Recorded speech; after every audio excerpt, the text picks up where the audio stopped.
Two campaigns, one running 14% ACoS, one running 32.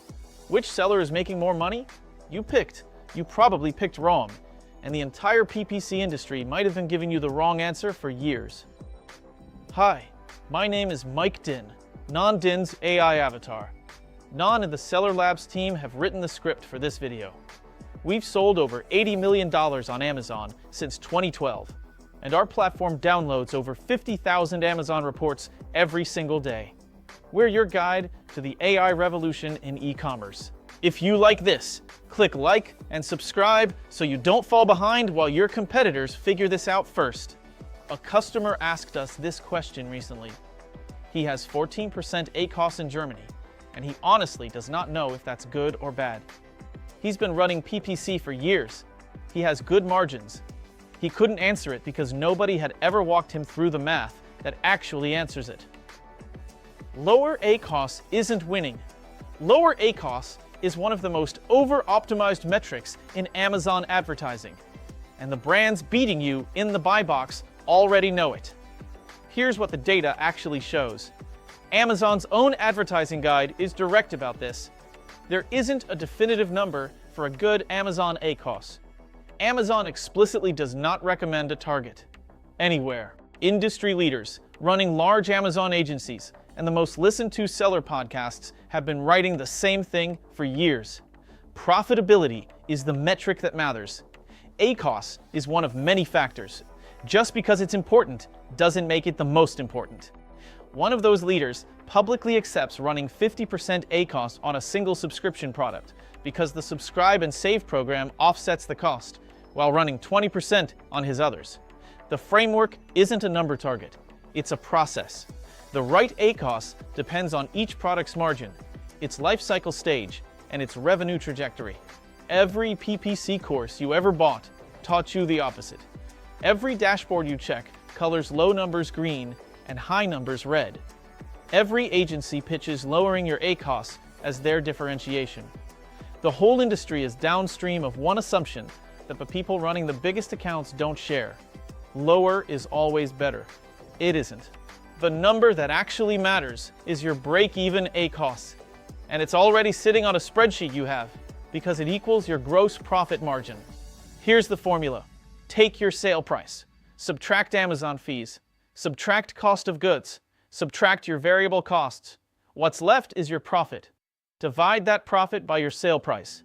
That percentage is your break-even ACoS, the number where you stop making money on each sale. If this is the kind of insight you want for your business, hit subscribe. We do this every week. A $30 product with $20 of total costs has a 33% break-even ACoS. So 32% ACoS leaves you with 40 cents of profit per sale, barely profitable.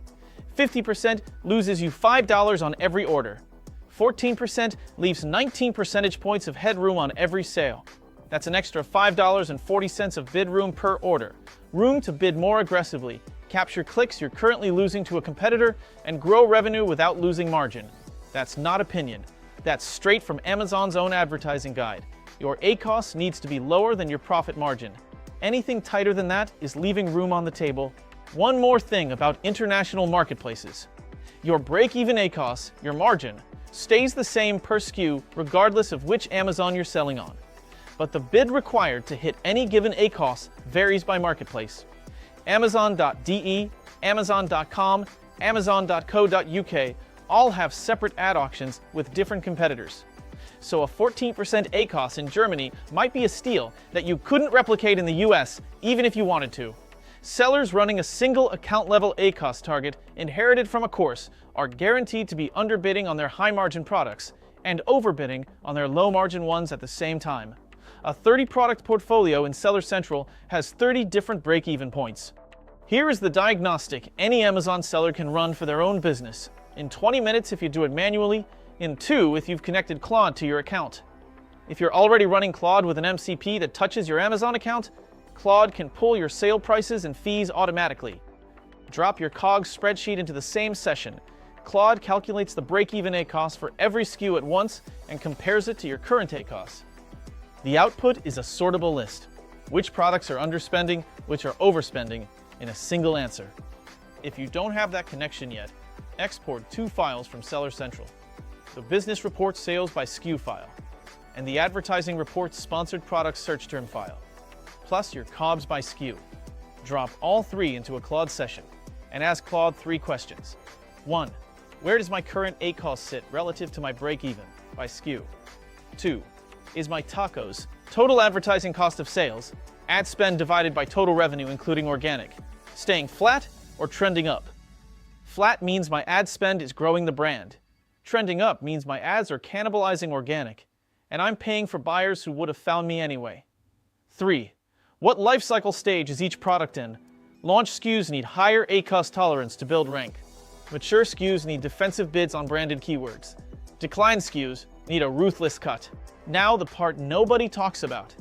Pick the PPC expert you trust most. Whoever's voice you've been listening to on YouTube, on podcasts, in your inbox.